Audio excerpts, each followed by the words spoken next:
Bab 088. Kok bisa ya, Mas, siang-siang gini putar musik kencang-kencang? Padahal kan orang-orang kesini mencari ketenangan, ujar Ayu keheranan. Gak tahu. Apa perlu aku datangi tempatnya? Biar aku tegur baik-baik, usul Davin. Gak apa-apa, Mas, gak usah. Kebahagiaan orang-orang memang beda kan? Siapa tahu itu kebahagiaannya, cegah Ayu buru-buru. Kita makan aja. Abis makan masuk lagi. Biar gak terlalu kedengaran musiknya, lanjut Ayu. Davin mengangguk. Lapun segera menikmati makanannya. Sesekali menyuapi sang istri penuh kelembutan. 145. Makan yang banyak, sayang. Soalnya kan sekarang buat berdua, ucap Davin. Gak terlalu banyak juga kali, Mas. Nanti gendut loh, balas Ayu sambil menggembungkan kedua pipinya. Gak apa-apa. Mau kurus, gemuk, sama saja. Sama-sama kesayanganku satu-satunya. Gak akan berubah, timpal Davin membuat pipi Ayu bersemu merah. Nanti jadi dua loh. Terbagi sama yang di sini, sahut Ayu sembari mengusap perutnya yang mulai tak serata dulu. Gak terbagi. Tetap utuh. Buat kamu utuh, buat dia juga utuh. Nanti kalau ada lagi, utuh lagi. Karena cinta dan sayangku untuk kalian, full 100%. Sama semua, balas Davin sambil menatap Ayu lekat. Mentang-mentang lagi bulan madu, bicaranya gombal mulu, manis semua bikin diabetes, kelakar Ayu yang tak tahan dengan rasa memanas di pipinya. Iya dong. Kita harus memanfaatkan momen ini seromantis mungkin. Meninggalkan banyak kenangan indah dan tak terlupakan di tempat ini, timpal Davin lagi. Ayu hanya mengulum senyum dengan bunga-bunga yang masih saja terasa bermekaran meski sudah berbulan-bulan hidup bersama. Kakek gimana kabarnya? Hari ini belum ditelepon loh, tanya Ayu yang tiba-tiba teringat Pak Damar. Telepon Nuri aja. Dia biasanya ada di dekat kakek terus. Kalau telepon kakek langsung, takutnya lagi tidur siang, saran Davin. Ayu mengangguk lalu mulai menggulir layar ponsel. Mencari nama Nuri dan langsung menghubunginya. Beruntung panggilan itu langsung diangkat karena Nuri memang sedang tidak ada kegiatan. Mbak Nuri, kakek gimana hari ini? Sedang apa sekarang? Tanya Ayu langsung ke inti. Kakek baik, Mbak. Dari pagi kakek pergi ke kantor, belum pulang sampai sekarang, jawab Nuri di balik telepon. Oh, gitu, syukurlah. Tapi pastikan kakek baik-baik saja, ya. Jangan sampai kelelahan. Kalau sudah pulang dari kantor, tolong kabari, timpal Ayu. Ia pun langsung menutup panggilan. Sementara Davin sedikit tersentak mendengar kata kantor. Siapa yang ke kantor? Tanyanya dengan raut wajah panik. Kakek. Memangnya kenapa, Mas? Kok mukanya gitu? Tanya Ayu keheranan. 146. Kegusaran langsung nampak jelas di wajah Davin saat mengetahui jika Pak Damar pergi ke kantornya. Tentu karena ia tahu betul bahwa semua bukti-bukti apapun, ia memang sengaja simpan di sana. Tak ada satupun yang disimpan di rumah. Mas, kenapa? Tanya Ayu yang masih keheranan. Davin pun menjelaskan semuanya. Tentang ponsel sang ibu yang selama ini selalu dijaganya, tentang bukti-bukti penyelewengan sang ayah dan sebagainya. Wajah Ayu pun mulai menegang kala mendengar penjelasan tentang Itu. Kalau gitu cepat telepon kakek, Mas. Takutnya keburu menemukannya, Tita Ayu buru-buru. Iya, aku telepon sekarang. Semoga saja kakek gak apa-apa, balas Davin sembari menyambar ponselnya lalu menghubungi nomor Pak Damar. Hanya dalam satu panggilan, telepon itu langsung diangkat hingga suara Pak Damar langsung terdengar. Halo, Vin. Kenapa? Lagi bulan madu malah hubungi kakek. Sapa Pak Damar di ujung telepon. Davin menghela napas lega mendengar suara sang kakek yang nampak normal dan biasa. Dia mengira, semua ketakutannya tak terjadi dan Pak Damar belum mengetahui apa-apa. Gak ada apa-apa, kek. Davin sama Ayu cuma pengen tahu kabar kakek. Kakek gimana? Aman kan? Gak kelelahan setelah acara kemarin? Balas Davin yang juga membuat suaranya senormal mungkin. Alhamdulillah kakek baik-baik saja. Aman dan sehat. Kamu tenang saja. Nikmati saja kebersamaanmu dengan istrimu, timpal Pak Damar. Alhamdulillah. Davin senang mendengarnya. Ngomong-ngomong kakek kok belum istirahat siang? Ini kan jadwal kakek tidur siang. Tanya Davin memancing. Kakek lagi di kantor, Vin. Kangen suasana kantor. Sudah lama kakek gak main-main ke sini, jawab Pak Damar apa adanya. Tapi kamu jangan khawatir, kakek sebentar lagi mau pulang kok, lanjutnya. Kakek kenapa pergi ke kantor segala? Lebih baik kakek istirahat saja di rumah, protes Davin lembut. Kakek suntuk, Vin, di rumah terus. Lagi pula, kakek kan sudah pulih total. Masih kuatlah kalau cuma berkunjung ke kantor, timpal Pak Damar menenangkan Davin. Iya, Davin tahu. Tapi sekarang, lebih baik kakek cepat pulang, iya. Waktunya istirahat, balas Davin. Baiklah. Kakek pulang sekarang. Kakek tutup dulu teleponnya ya. Salam buat Ayu. Jaga dia baik-baik, timpal Pak Damar penuh perhatian. Pasti itu, kek. Assalamualaikum. Setelah mendengar jawaban salam dari Pak Damar, Davin gegas meletakkan ponselnya kembali dengan embusan. 147. Napas lega. Alhamdulillah kakek baik-baik saja. Sepertinya kakek tidak menemukan apa-apa. Mungkin hanya ingin melihat-lihat untuk mengurangi kerinduannya pada masa lalu, tutur Davin penuh senyuman.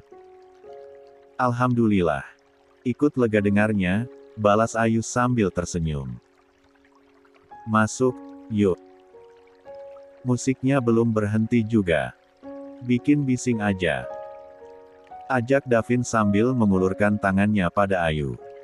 Ayu berdiri dengan berpegangan pada tangan Davin lalu melangkah untuk kembali memasuki villa. Sebelum masuk, Ayu sempat melirik ke arah villa sebelah yang jaraknya hanya sekitar puluhan meter dari tempatnya. Kenapa? Tanya Davin saat menyadari langkah sang istri terhenti. Ayu menggeleng. Gak apa-apa. Ia pun kembali melanjutkan langkah masuk ke dalam villa. Membuat suara bising dari villa sebelah tadi tak lagi terdengar. Nanti sore kita jalan-jalan, ya. Sekitar sini saja. Kayaknya enak suasananya. Jangan lupa pakai jaket. Dingin anginnya soalnya di sini, tutur Davin. Siap, Mas. Ayu menyahut pendek. Ngomong-ngomong, masih capek gak, sayang? Tanya Davin dengan senyum mengembang. Melihat senyuman sang suami yang begitu lebar tersebut, Ayu paham apa yang diinginkan suaminya itu. Ia pun lekas menggeleng pelan dengan wajah malu-malu. Asik. Bisa dong kita mulai bulan madunya, goda Davin sembari merangkul pundak sang istri mesra. Ini masih siang loh, Mas. Kalau ada yang datang gimana? Balas Ayu. Gak akan. Kita hanya berdua di sini. Bebas mau apapun jam berapapun. Gak akan ada yang mengganggu. Toh memang ini kan tujuannya bulan madu. Timpal Davin sembari bersiap membopong sang istri seperti biasa. Kebiasaan. Lama-lama berat loh, Mas. Soalnya aku makin gendut. Kata Ayu saat suaminya itu sedang membawa dirinya ke kamar. Gak apa-apa. Kalau kamu makin berat, aku mau giat olahraga. Biar kuat terus, balas Davin. Lekas ia pun meletakkan sang istri di pembaringan dengan begitu hati-hati. Aku janji akan pelan-pelan. Soalnya aku juga gak mau menyakiti calon bayi kita yang ada di sini. Ucap Davin sembari meni. Engkap baju atasan Ayu lalu mengecup perut istrinya itu. Baik-baik di sini, sayang. Sampai kita bertemu dan berkumpul nanti, lanjut Davin kembali mengelus lembut perut sang istri. Ayu yang sudah berbaring pasrah, hanya tersenyum sambil mengusap-usap kepala sang suami yang berkali-kali mengecup perutnya. Hingga kemudian, Davin mulai berpindah tempat ke area-area lain dari tubuh sang istri. Membangkitkan gairah cinta yang tak pernah sedikit pun berkurang di antara kedua insan yang sedang dimabuk kepayang itu. Cinta itu, gairah itu, semangat itu, justru semakin berkobar dari hari ke hari. 148. Sementara di lain tempat, Pak Damar menghirup napas dalam-dalam sebelum tangannya terulur untuk membuka kenop pintu. Ia pun keluar dari ruangan itu dengan mengantongi bukti-bukti yang selama ini tak pernah diduganya. Loh, Papi mau kemana? Sapa Pak Ardi di depan ruangan itu. Pak Damar mencoba menahan diri sekuat tenaga untuk bisa mengontrol emosi yang terlanjur menggebu ketika berhadapan langsung dengan orang yang kini begitu dibencinya. Ia sadar, ia kini sedang di area kantor. Rasanya tak elok jika masalah itu dilampiaskan di hadapan banyak orang. Pun Pak Damar tak ingin mengotori tangannya sendiri dengan berbuat kasar meski tangannya begitu gatal ingin sekadar melayangkan tinju ke wajah menantunya itu. Menantu bermuka dua yang bersilkap seolah tidak pernah terjadi apa-apa dan tak pernah berbuat salah. Papi mau pulang. Ini waktunya Papi istirahat siang, jawab Pak Damar datar. Oh, sudah mau pulang. Padahal saya mau ngajak Papi makan siang bareng dulu. Jarang-jarang kan Papi datang ke kantor seperti ini, balas Pak Ardi dengan wajah seantusias mungkin. Iya. Papi mau langsung pulang saja. Tiba-tiba gak enak badan. Mungkin kecapean di acara kemarin. Kamu makan siang sendiri saja, ya. Nanti kita makan barengnya malam saja di rumah, timpal Pak Damar sambil menepuk pundak Pak Ardi. Baiklah kalau gitu, Pi. Hati-hati pulangnya. Balas Pak Ardi pura-pura perhatian. Awalnya ia sungguh khawatir jika mertuanya itu akan mengetahui sesuatu tentang dirinya. Tapi melihat raut wajah Pak Damar, Pak Ardi merasa lega karena mertuanya itu masih bersikap normal padanya. Padahal, Pak Damar yang mulai berjalan meninggalkan Pak Ardi, langsung tersenyum miring. Jangan harap aku mau menerima tawaranmu, Ardi. Bagaimana kalau ternyata kamu menaruh racun di makananku? Bukan maksud ingin menuduh, hanya sedang ingin lebih waspada dengan orang-orang licik di sekitarku, gumamnya sambil menaiki lift. Kita bertemu saja nanti malam, menikmati makan malam bersama yang aku pastikan akan menjadi makan malam terakhir kita di rumahku, lanjut Pak Damar dengan mata tetap mengarah pada Pak Ardi yang masih memperhatikan dirinya. Hingga akhirnya pintu lift tertutup. Keluar dari lift, Pak Damar pun berjalan menyusuri lobi kantor lalu memanggil Ricky yang menunggu di sana. "Ayo, pulang," katanya. Ricky yang sedang menikmati kopi hitam itu lekas bangun dari duduknya dan berjalan cepat menuju parkiran untuk membukakan pintu mobil. "Sudah beres, bos?"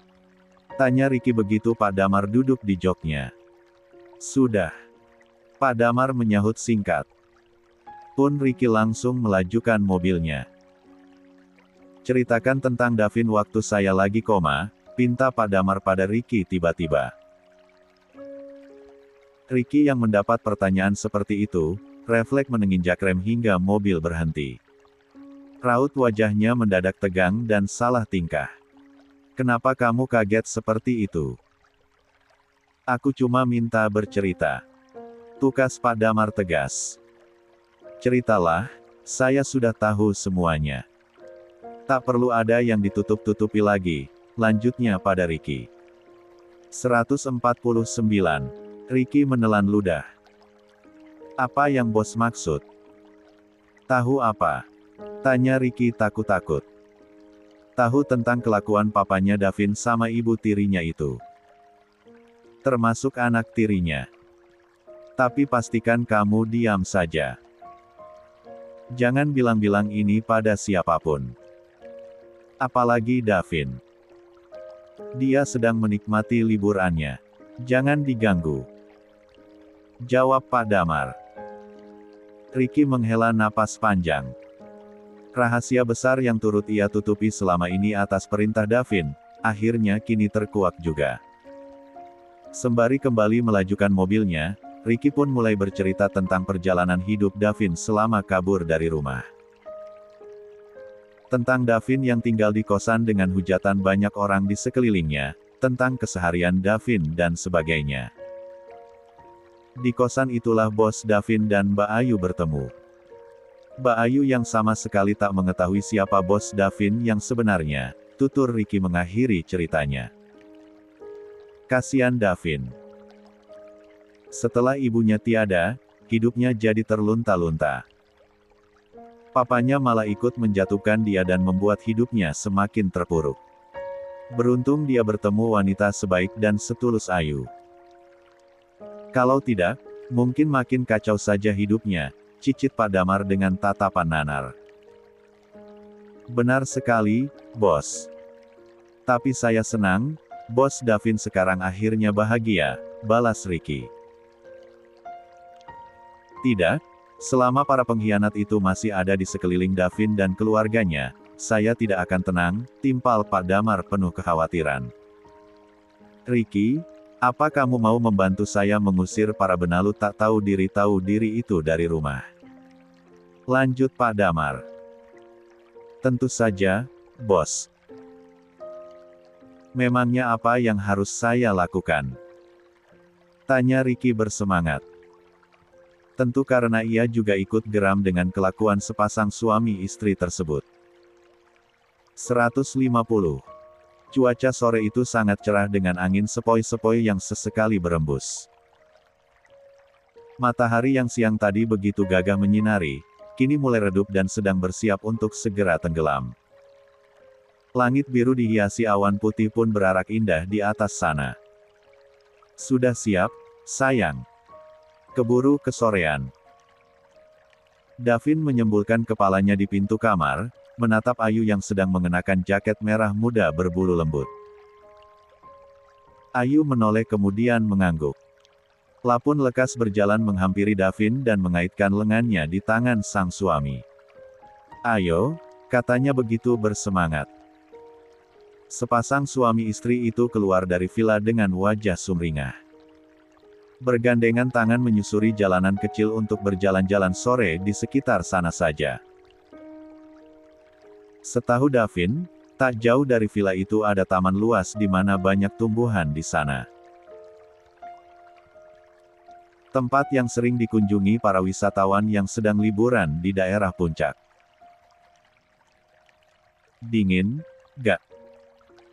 Tanya Davin sembari merapatkan jaket yang dikenakan. Semakin sore, angin memang semakin kencang berhembus. Gak terlalu. Kan pakai jaket, pakai kaos kaki juga, jawab Ayu. Bagus itu.